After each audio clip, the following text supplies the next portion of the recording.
Specific কারণেই বলছি যে 1,17,000 টাকা এটা আমরা ভিকটিমের স্বামীর সাথেও কথা বলেছি। স্বামী বলেছে 1,17,000 টাকা তাকে এই অটো রিক্সা কেনার জন্য ধার দিয়েছিল।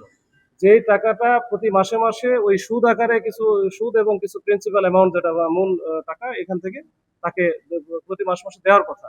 এই টাকাটা না দেওয়ার জন্যই সে কিন্তু এই ঘটনাটা ঘটাইছে।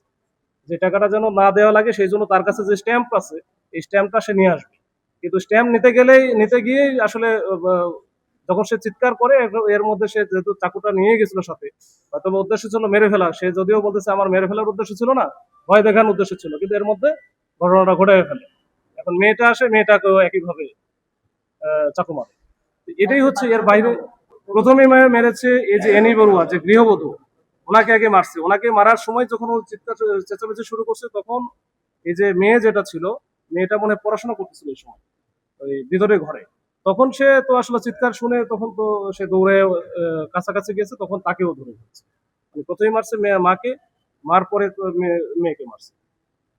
এই এই যে ক্লুটা আমরা প্রথম ক্লুটা পেয়েছিলাম যে এই যে যখন এই যে দুইটা হত্যাকাণ্ডের ঘটনা ঘটে তখনও কিন্তু ওই যে যখন আশেপাশের লোকজন যখন তার বাড়িতে যায় তখনও কিন্তু ওই যে গৃহবধূ অ্যানি বড়ুয়া উনি কিন্তু বেঁচে ছিলেন, এবং একজন কিন্তু এখানে একটা ভিডিও ধারণ করেছিলেন। তখন ওই সময় সে অস্পষ্ট আকারে একটা নাম বলেছিল, যেটা হয়তো আমরা বুঝতে পারতেছিলাম না, তখন তাদের হচ্ছে লোকাল ল্যাঙ্গুয়েজে আসলে বুঝতে পারতেছিলাম, কিন্তু ওইখানকার লোকজন যারা ওইখানে প্রত্যক্ষদর্শী ছিল তারাও ওইটা কিন্তু বুঝতে পারছে, মানে ইঙ্গিতটা করছিল ওইদিকে।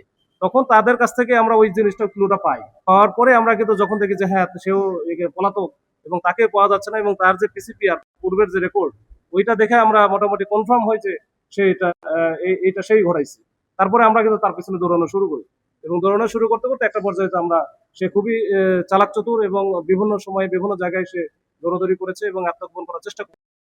তারপর আমরা আর এই চাকুটা যেটা ছিল এটা একেবারে যে ভিকটিমের যে বাড়িটা ছিল বাড়ির পিছনে একটা খাল আছে, এই খালে যাওয়ার সময় সে ফেলে দিয়েছে।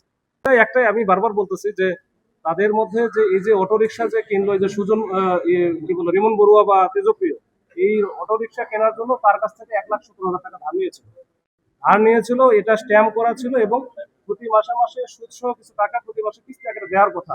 এটা নিয়ে তাদের মধ্যে সে দিচ্ছিল না যখন, তখনই হচ্ছে এই যে বা এই যে আনি বড়ুয়া উনি হয়তো বা চাপটাপ দিচ্ছিল যে হ্যাঁ আমি টাকা দিলাম, তুমি টাকা দিচ্ছ না কেন, মানে এরকম তাদের মধ্যে একটা হয়তো সম্পর্কের অবনতি ঘটে।